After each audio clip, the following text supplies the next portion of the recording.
আসসালামু আলাইকুম বন্ধুরা, আশা করছি সবাই ভালো আছেন। কোটিবাটি বন্ধক রেখে সংসার বাঁচানোর মতো শেষ চেষ্টা করে যাচ্ছে বার্সেলোনা থিঙ্ক ট্যাঙ্ক, ক্লাব বার্সাকে বাঁচানোর জন্য এবং লিওনেল মেসিকে ফিরিয়ে আনার জন্য। সর্বশেষ জানা গেছে এবার বার্সা তাদের জার্সির স্লিভ মানে হাতা বিক্রি করে দিচ্ছে স্পন্সরশিপ থেকে কিছু ইনকাম করার জন্য।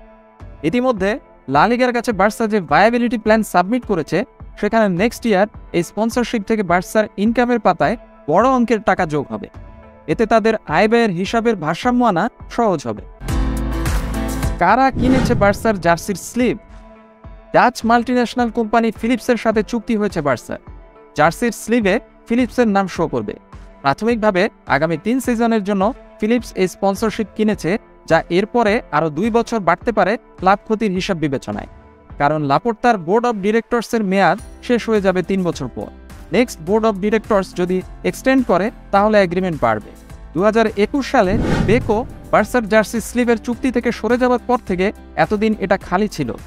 ফিলিপস এবার নতুন করে এই স্পন্সরশিপ কিনে নিল।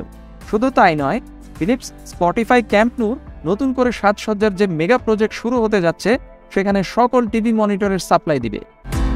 বার্সার আয় কেমন হবে? চুক্তি অনুযায়ী প্রথম বছর আয় হবে 8 মিলিয়ন ইউরো, দ্বিতীয় বছর 10 মিলিয়ন ইউরো, তৃতীয় বছর 12 মিলিয়ন ইউরো, এভাবে পরের 2 বছর আরও টাকা পরিমাণ বাড়তে থাকবে। একটু একটু করে বার্সা জানপ্রাণ দিয়ে চেষ্টা করছে নেক্সট সিজনের জন্য টার্গেট প্লেয়ারদের বাই করার জন্য যথেষ্ট স্পেস তৈরি করতে। কিছুদিন আগে বার্সা টিভির সম্প্রচার বন্ধ করে দিয়েছিল, মনে আছে নিশ্চয়ই। এখন দেখা যাক সবকিছু ঠিকঠাক মতো গুছিয়ে আনতে পারে কিনা বার্সা।